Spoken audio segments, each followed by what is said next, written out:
professora de Direito do Trabalho do curso de Bacharelado em Administração. Esse curso, eu sou a professora de Direito do Trabalho e de Processo do Trabalho da Faculdade de Direito. E para a administração eu fiz algumas adaptações, porque é necessário adaptar alguns temas voltados específicos para a administração. Então eu fiz o seguinte, na apostila eu vou trabalhar inicialmente com princípios, Aí vocês me perguntariam, professora, por que princípios, Vocês precisam ter um pouquinho de sensibilidade jurídica.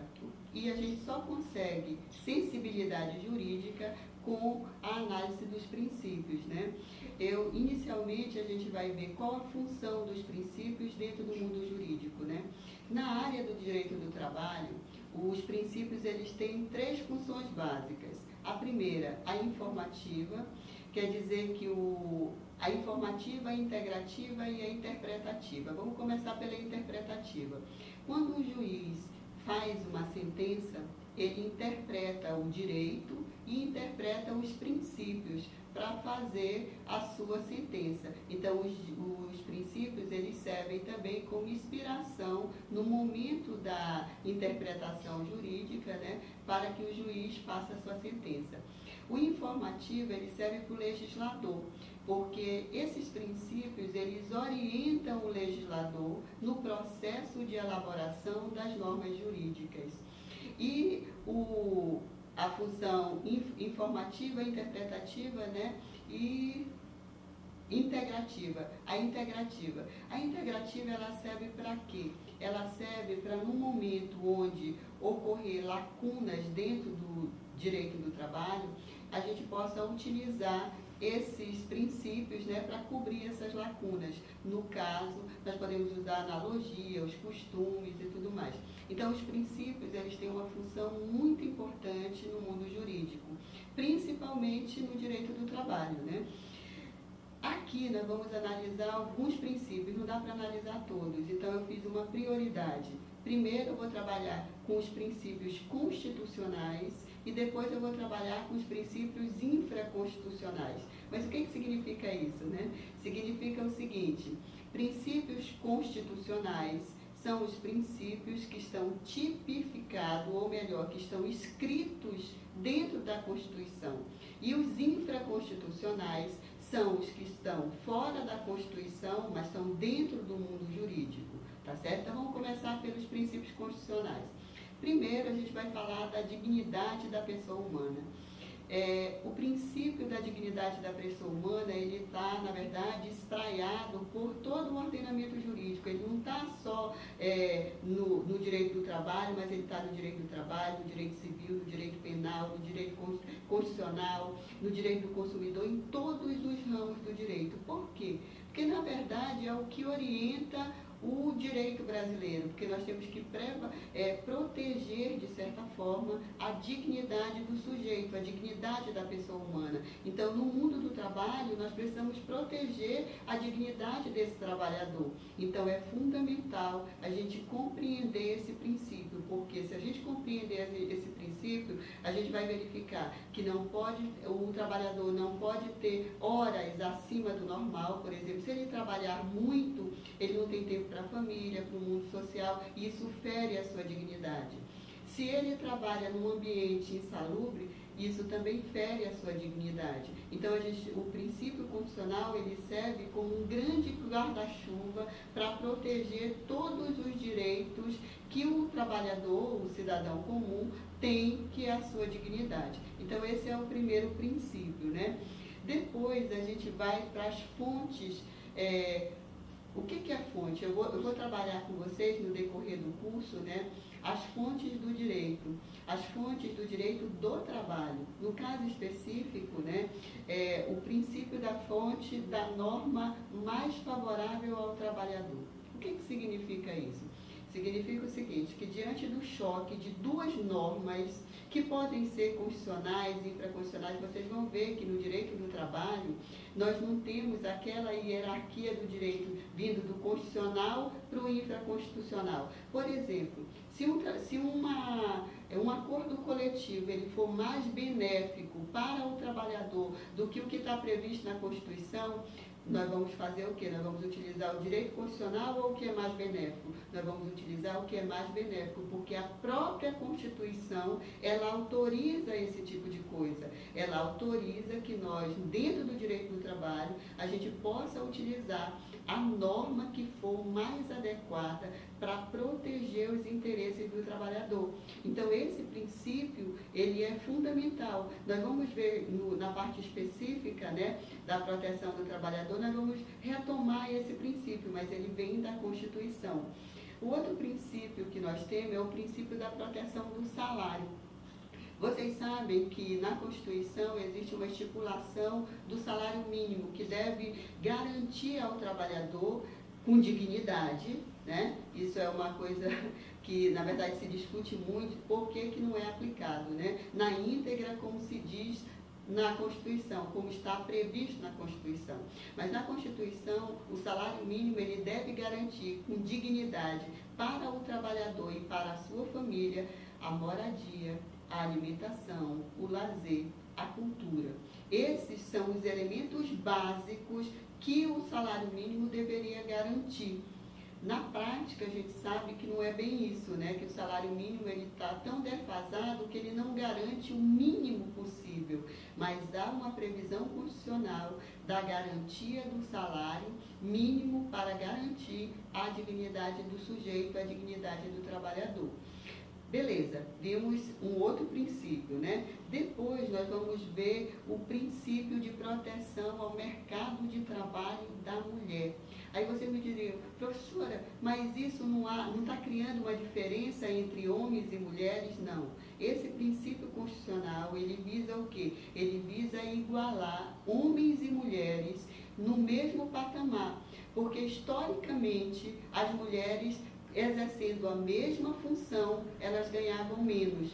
Hoje é proibido, a gente sabe que na prática, se nós formos ver as estatísticas no Estado brasileiro, nós vamos verificar que as mulheres continuam ganhando menos do que os homens, mesmo exercendo as mesmas funções. Em determinados cargos, por exemplo, os cargos de executivo, no caso da administração, é muito comum. As mulheres, o salário ele é menor em relação ao dos homens. Então, esse princípio, ele visa criar, na verdade, uma igualdade substancial entre os homens e as mulheres. Então, por isso, essa proteção do mercado de trabalho da mulher. Não é para diferenciar, é para diminuir a desigualdade que, historicamente, as mulheres vêm sofrendo. Outro princípio que está previsto também na Constituição, que depois a gente vai trabalhar, quando a gente trabalhar na unidade 4, sobre a proteção do mercado de trabalho, tanto da mulher como da criança e do adolescente, a gente vai retomar esse princípio, tá bom? Mas, de qualquer forma, vamos lá. É o princípio da proteção ao trabalho infantil e ao trabalho do adolescente. Isso tem previsão infraconstitucional, que está tanto na CLT como no ECA, viu? Nós vamos discutir rapidinho o ECA, porque não é o nosso objetivo aqui, mas eu vou dar uma pincelada nessa discussão com vocês. Então, esse princípio, ele visa o quê? A primeira coisa é diminuir o trabalho, não só diminuir, mas reduzir significativamente ou extinguir o trabalho infantil no Brasil. Historicamente, a gente sabe que o trabalho infantil ele foi utilizado no mundo inteiro para baratear a mão de obra. Eles utilizavam, por exemplo, na história do Brasil, no processo de industrialização do Brasil, as grandes empresas em São Paulo, elas compravam máquinas adequadas para crianças, porque o trabalho de crianças e de mulheres era mais barato que o trabalho dos homens. Então, eles utilizavam esse trabalhador para diminuir o custo da produção. E isso hoje no Brasil a gente tem feito de tudo. O ordenamento jurídico brasileiro, não só o constitucional, mas o direito do trabalho, o Ministério Público do Trabalho, todos os ramos do direito têm criado condições para reduzir e, ao mesmo tempo, o objetivo é acabar com o trabalho infantil. Tá certo? Mas, infelizmente, a gente, de vez em quando, encontra isso ainda dentro do Brasil em vários locais, viu? Inclusive, na região norte já houve casos onde o trabalho infantil ele foi detectado. ok? Então, é um princípio constitucional também. A Constituição ela tem o objetivo de acabar com o trabalho infantil e com a exploração do adolescente também.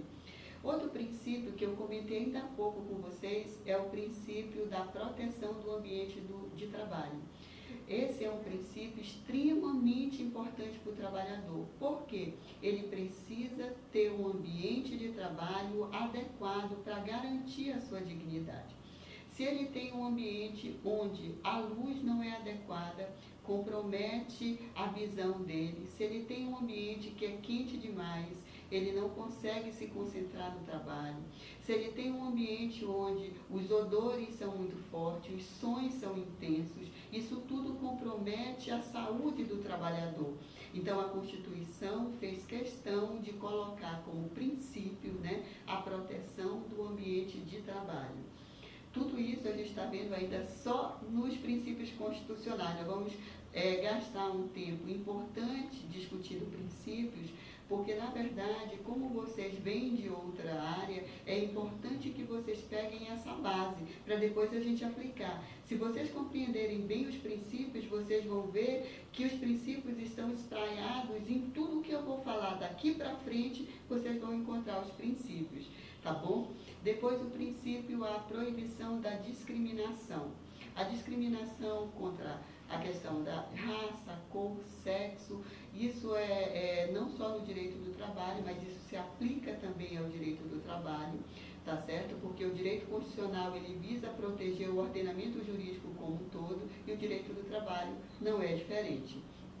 Outra coisa interessante que mudou significativamente com a Constituição de 88 é a proteção dos direitos coletivos. Os direitos coletivos, que nós vamos falar, o direito do trabalho, direito material do trabalho, ele está dividido de duas formas, direito individual e direito coletivo. O que é o direito individual? O direito individual é o direito individual de cada trabalhador. É o meu direito, é o seu direito. Eu tenho direito a férias, eu tenho direito a 13º, eu tenho direito às horas extraordinárias, eu tenho direito, se trabalhar num local inadequado, insalubridade, periculosidade. Então, são vários direitos individuais que nós temos e nós postulamos esse direito de forma individual. Mas o direito do trabalho, ele também tem a parte do direito coletivo. E o que é o direito coletivo? O direito coletivo é quando o sindicato vem proteger a categoria, né? Eu vou fazer, por exemplo, eu vou reivindicar melhores condições no ambiente do trabalho, não para a Dorinete, não para o Francisco, não para a Val, mas para todos os trabalhadores que trabalham nesse ambiente. Então, o sindicato faz uma ação coletiva para melhorar as condições de trabalho dentro do SED, por exemplo. Tá certo? Então, essa é a parte coletiva que a gente vai discutir no final. A última unidade a gente vai trabalhar um pouquinho de direito coletivo. Tá bom? Agora vamos aos princípios. Eu fiz um panorama rápido dos princípios constitucionais, agora vamos ver os princípios infraconstitucionais. O primeiro princípio infraconstitucional é o princípio da proteção do trabalhador. Essa tem um autor que nós vamos analisar, que é o Delgado, né, que é o Maurício Godinho Delgado, desembargador da Justiça do Trabalho, né, na verdade hoje ele é ministro do TST, e ele diz o seguinte, que esse princípio é a base de sustentação de todo o direito do trabalho. Por quê? Porque ele visa igualar desiguais. Olha só que coisa interessante. O trabalhador, ele está numa relação inferior, vamos dizer assim. Por que inferior? Porque o trabalhador, ele está economicamente inferior em relação ao empregador. O que faz o direito do trabalho? Ele tenta equiparar esses desiguais, tá certo? Então, numa ação jurídica, né, ele tenta proteger o trabalhador, então equiparar esses direitos. Então, por isso, o princípio da proteção. E esse princípio da proteção, ele está dividido em três vertentes, né? A primeira vertente, eu já até comentei com vocês, é o princípio da norma mais benéfica, que a gente comentou lá em cima que tem uma previsão condicional, mas a gente tem que aplicar especificamente na Justiça do Trabalho. E a norma mais favorável ou a condição mais benéfica para o trabalhador. Como eu comentei anteriormente, a norma mais benéfica é quando há um choque. Por exemplo, eu tenho uma convenção coletiva e um contrato coletivo, aliás, um contrato não, uma convenção e um acordo coletivo. E o acordo coletivo, ele é mais benéfico do que a convenção coletiva. Se o acordo é mais benéfico, eu vou preferir aplicar o acordo que é mais benéfico, tá certo? Então, diante de um choque de norma, eu sempre vou optar pelo que é mais benéfico. No decorrer do curso, vocês vão ver que isso é a regra, mas existem exceções, tá? E nós vamos trabalhar dentro do curso as exceções, quando esse princípio ele não é aplicado. Porque esse princípio ele não é aplicado para provas. Eu não posso, se o trabalhador não conseguiu provar o que ele quer, eu não posso optar pelo que é mais benéfico para o trabalhador. Mas isso a gente vai ver no decorrer do curso, porque eu estou dando só as regras. Vocês vão ver as exceções no decorrer, tá bom? Depois vem o princípio do indúbio pró mísero, ou indúbio pró operário, ou indúbio pró trabalhador. Na dúvida, isso é um princípio que a gente puxa do direito penal. Na dúvida, eu devo sempre optar pelo trabalhador. Se não existe o que comprove, por exemplo, o trabalhador está alegando que ele tem direito a horas extras. O empregador não conseguiu provar que ele não tem direito, na dúvida, ele vai ter direito às horas extras, às horas extraordinárias, tá certo? Então, na dúvida, eu vou sempre optar pela condição melhor para o trabalhador. Esse é o princípio pró-trabalhador, vocês vão ver pró-mísero, pró-operário, pró-trabalhador, então, mas é a mesma coisa, ok? E o outro princípio é a condição mais benéfica, o princípio da condição mais benéfica. O que significa isso? É o seguinte, no direito do trabalho, o direito do trabalho é um dos ramos dos direitos mais dinâmicos que nós temos. Por quê? Porque constantemente ele está se modificando. Quando eu estava preparando esse material para vocês sabem que desde dia 15 de março de 2016, nós estamos com um novo Código de Processo Civil no Brasil. Então, eu tive que ajustar todo o material para essa nova legislação, porque o processo civil ele tem uma interferência muito grande na Justiça do Trabalho.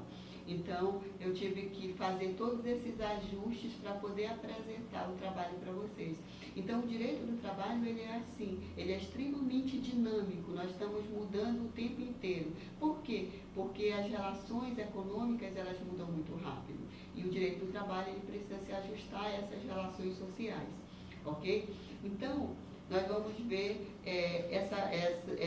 esse princípio, né, o princípio da condição mais benéfica é o seguinte: eu tenho um regulamento. As empresas, normalmente, elas fazem regulamentos internos, ou regimento interno, como queira. Só que esses regimentos, eles se modificam ao longo do tempo, só que muita calma. Por esse princípio, eu, que já trabalho há 5 anos aqui no SED, por exemplo, e eles fizeram um regimento que dava direito a, vamos ver, auxílio alimentação, auxílio transporte e auxílio saúde. Eu tinha esses direitos, estava previsto no regimento, ok? Só que eu entrei em 2011, nós estamos em 2016. Em 2016, houve uma mudança no regimento e se tirou todos esses benefícios. O trabalhador que já estava trabalhando, ele pode optar em ficar com esse novo regimento ou continuar com esse regimento. Se ele optar por continuar, a empresa vai ser obrigada a manter todos esses benefícios que esse trabalhador já tinha, porque a condição anterior era mais benéfica do que a condição atual. Mas os trabalhadores que entrarem em 2016, eles vão ter que submeter ao regimento de 2016, tá certo? Isso a gente também vai aprofundar, porque é um pouco complexo isso. O princípio da primazia da realidade é um dos princípios basilares da Justiça do Trabalho. Por quê?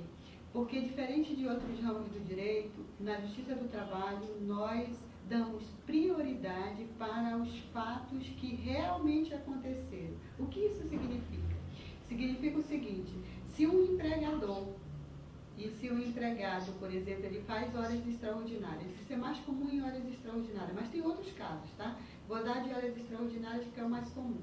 Ele faz horas extras, horas extraordinárias, só que o empregador faz com que ele bata o cartão sempre no mesmo horário. Sempre, por exemplo, ele trabalha de 8 horas por dia, então ele só bate o cartão com essas 8 horas, mas ele trabalha 2 horas a mais. E ele quer receber isso, e ele entra na Justiça do Trabalho. Como é que ele vai garantir, como é que ele vai provar que ele realmente trabalhava? Ele vai provar por meio de testemunha. Mesmo que o empregador apresente o cartão de ponto, que é um documento, esse documento ele pode ser desconsiderado diante da realidade do que realmente aconteceu. Por isso que o nome do princípio é a primazia da realidade.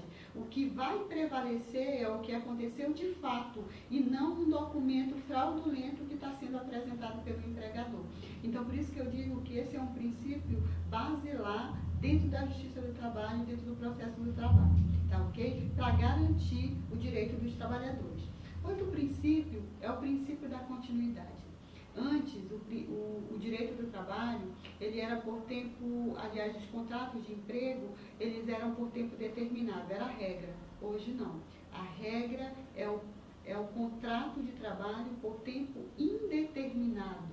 Isso significa que o trabalhador ele vai ficar naquela empresa por tempo indeterminado, o tempo que for adequado, tanto para ele quanto para o empregador.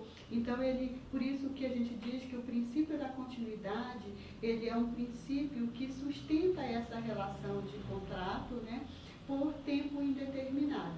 Então, também é um princípio super importante para a Justiça do Trabalho. Outro princípio que a gente vai analisar é o princípio da irrenunciabilidade. O que significa isso? O trabalhador, ele não pode renunciar ao seu direito. Vou dar um exemplo rapidinho para vocês. Na Justiça do Trabalho, quando um trabalhador entra com a sua ação dentro da Justiça do Trabalho, ele pode fazer um acordo com o empregador no momento da ação. Quando abre a audiência, a primeira coisa que o juiz faz, que na verdade nem sempre é o juiz, é uma pessoa da Justiça do Trabalho, ele pergunta: existe acordo? Se o trabalhador disser que é possível fazer um acordo, o que eles fazem? Eles negociam o que é possível para acabar com a lide. Para o trabalhador não é importante ficar na Justiça do Trabalho, porque ele precisa daquele dinheiro para a sua subsistência. Então é importante para ele que a lide se resolva, que o conflito se resolva o mais rápido possível. Então, por isso, é possível fazer o acordo. Só que é o seguinte, eu não posso fazer acordo de direitos que são, por exemplo, recolhimento de previdenciário. Eu posso negociar isso? Não. É algo irrenunciável, porque é um direito congente. O que significa isso? Um direito de ordem pública. Se não fizer o recolhimento da previdência, dos impostos previdenciários, você não se aposenta. Então, isso é muito ruim para o trabalhador. Então, existem alguns direitos que você não pode transacionar, que você não pode renunciar. Porque se isso fosse possível, os empregadores ganhariam mais ainda na costa dos trabalhadores. Tá certo? Então, isso também é um princípio da Justiça do Trabalho. Meninos, esse é o panorama rápido dos princípios. Depois, nós vamos entrar realmente na Justiça do Trabalho, na competência da Justiça do Trabalho. Meninos, vocês vão ver que eu estou sempre misturando direito do trabalho e Justiça do Trabalho. Por quê? Porque eu estou trabalhando o direito material e o direito processual ao mesmo tempo. Tá certo? Na universidade, eu separo, eu trabalho primeiro o direito material e o direito processual. Aqui eu vou ter que fazer as duas coisas. Então, quando eu estiver falando de justiça do trabalho, eu estou falando do direito processual. O que é o direito processual? É o trabalhador entrando na justiça para garantir o seu direito. E o que é o direito material? São os direitos que o trabalhador tem garantido na lei. Por exemplo, 8 horas de trabalho é um direito material. Férias, 13º, um terço de férias, tudo isso são direitos materiais que está previsto na legislação. Mas quando eu preciso garantir esse direito, eu vou ter que entrar na justiça. Então, esse é o direito processual. Então, eu vou sempre fazer isso. Depois, no decorrer do curso, eu vou explicar com calma para vocês. Mas é importante que vocês vejam agora. Nós vamos analisar agora a competência da Justiça do Trabalho. Por que eu abri um tópico só para discutir o artigo 114 da Constituição?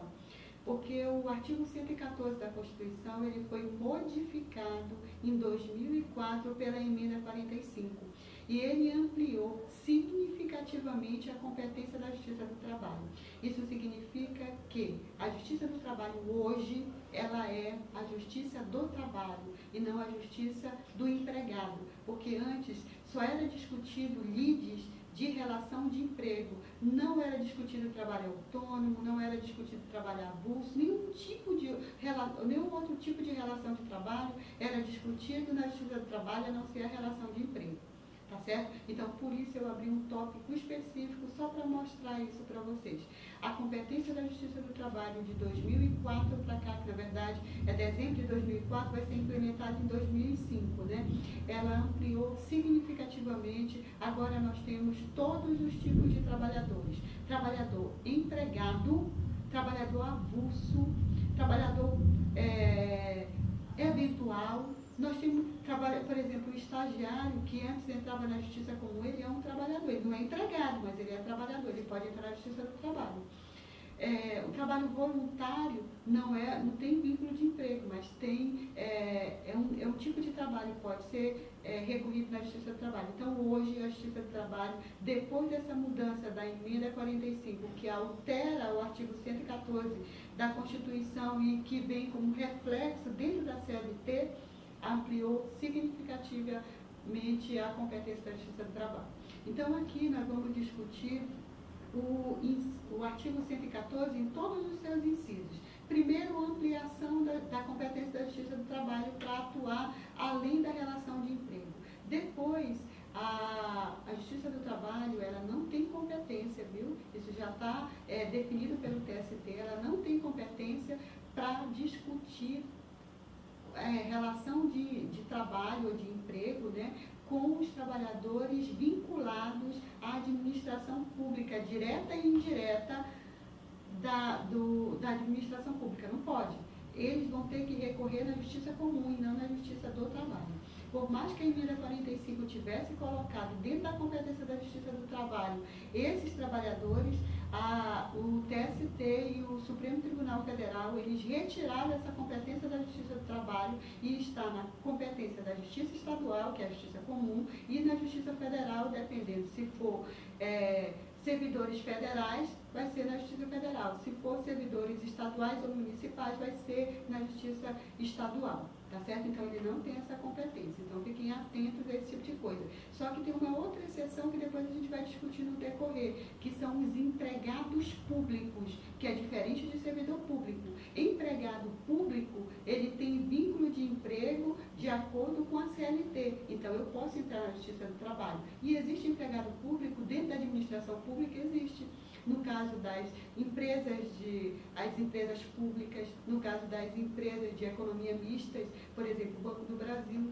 O Banco do Brasil é economia mista.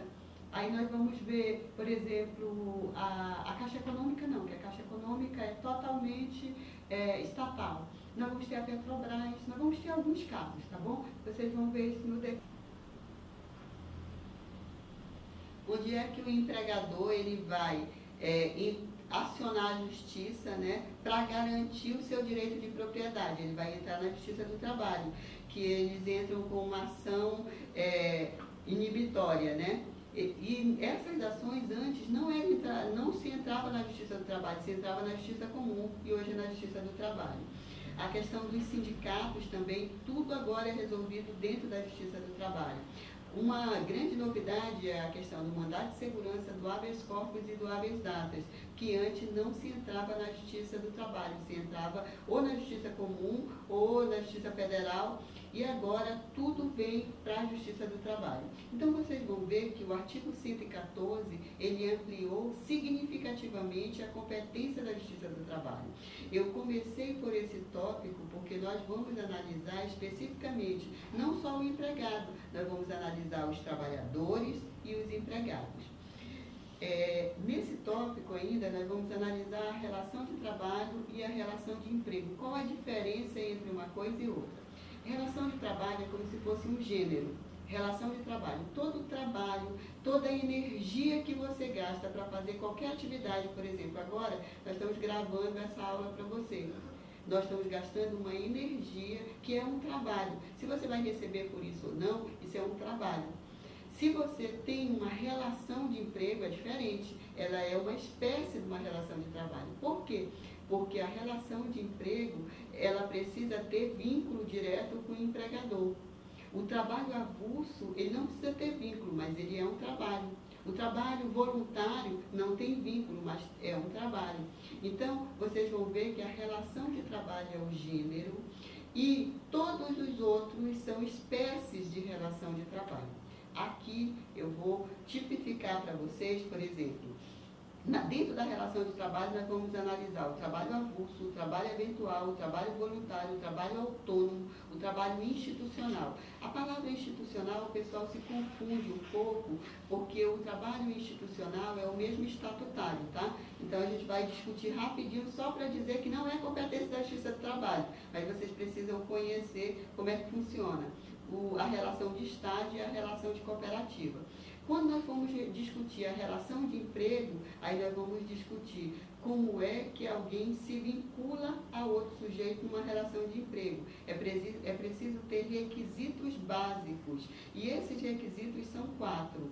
O primeiro é pessoalidade, o outro é não eventualidade, o outro é subordinação e outro é a onerosidade. Esses são os requisitos básicos para você ter um vínculo de emprego. Se você não tiver um desses requisitos, você não tem relação de emprego. Você tem qualquer relação de trabalho, menos relação de emprego. Então, por isso que eu vou tipificar para vocês direitinho como é que funciona, porque normalmente na Justiça do Trabalho se entra reivindicando os direitos dos trabalhadores empregados. Em regra, são poucas as ações de trabalhadores avulsos. Nós temos agora esses trabalhadores dentro da Justiça do Trabalho. Mas, em regra, normalmente quem entra na Justiça é o trabalhador empregado. Ok? E aí a gente vai ver direitinho. Depois, nós vamos ver as diversas categorias profissionais, que são as categorias que, por exemplo, nós temos categorias diferenciadas. Jornalista tem jornada de trabalho diferenciada. Professor tem jornada de trabalho, regra de repouso diferenciado. Trabalho portuário, nós temos várias categorias que tem advogado, tem regras específicas e leis específicas para proteger esses trabalhadores. Então, por isso nós vamos trabalhar, não vai dar para trabalhar todos, tá? Mas nós vamos trabalhar as principais categorias diferenciadas que nós temos dentro da Justiça do Trabalho. Olha só, muita calma. Nós temos a CLT, que protege todos os trabalhadores, tanto urbanos como rurais, mesmo tendo lei específica para trabalhador rural, que nós vamos trabalhar o trabalhador rural, analisar o trabalhador rural, mesmo ele tendo lei específica, diante de um vazio dentro dessa lei, nós vamos utilizar a CLT. Dentro da legislação de professores, se não tiver uma regra que proteja, nós vamos usar a CLT. Então, a CLT é um grande guarda-chuva quando essas leis específicas de determinadas categorias não fazem a regulamentação daqueles tópicos, tá certo? Então, vamos trabalhar essas categorias, vamos ver o trabalho, como eu disse para vocês logo no início, da mulher, a proteção do mercado de trabalho da mulher e a proibição do trabalho infantil e do trabalho dos adolescentes. Então, eu vou pegar um tópico só para... O direito coletivo, como eu comentei anteriormente, né, é um dos ramos do direito do trabalho que versa sobre o quê? O que ele lida, né? Ele lida com as relações entre os empregados, o sindicato e os empregadores, tá? Nós temos sindicatos econômicos, sindicatos profissionais, são os sindicatos dos trabalhadores e os sindicatos patronais. A Constituição de 88, ela modificou de forma significativa as relações no direito coletivo. Por quê? Antes do direito coletivo, os sindicatos eram completamente subordinados ao Estado.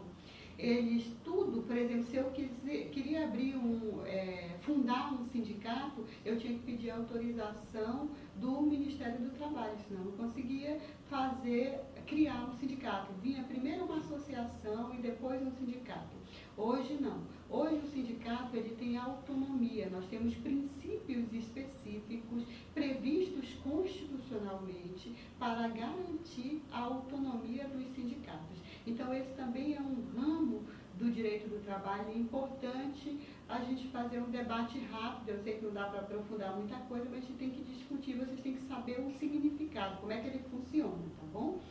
Depois disso, nós vamos discutir um pouquinho do direito processual do trabalho. Professora, por que a senhora colocou direito material e direito processual?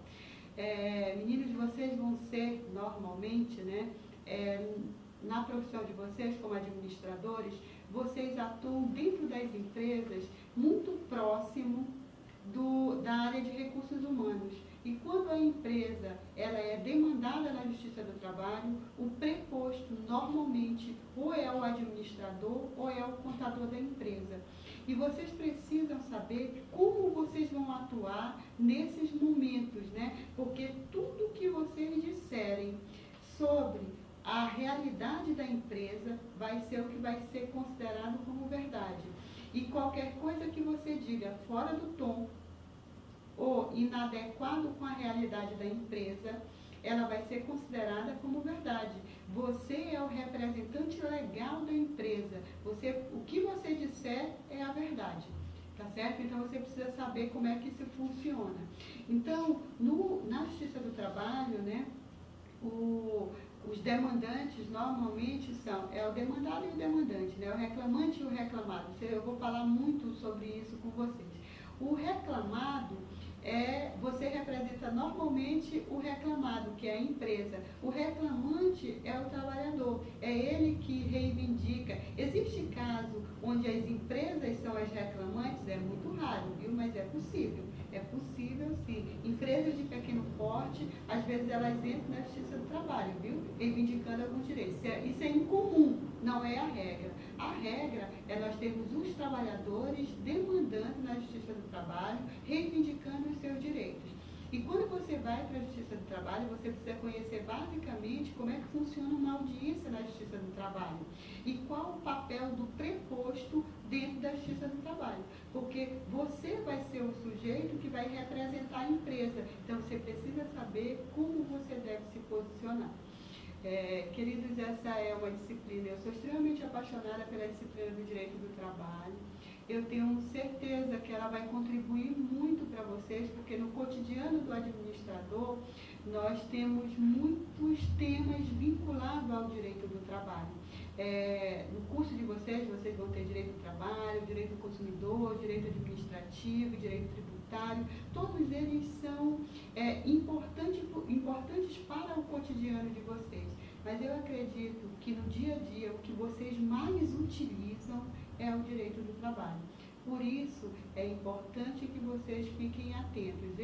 Nessa disciplina, eu vou, além do livro, né, que eu vou disponibilizar para vocês, eu vou disponibilizar também alguns livros complementares, tá? Que vai ser muito importante para vocês aprofundarem os temas. Eu vou disponibilizar 3 livros clássicos dentro do direito do trabalho, que é o livro do professor de Direito do Trabalho, do Maurício Godinho Delgado, da Voila, que é um livro maravilhoso, e do Rezende. Eu acho que do Rezende é um livro extremamente didático. Os outros, eles são mais pesados, de interpretação e tudo mais.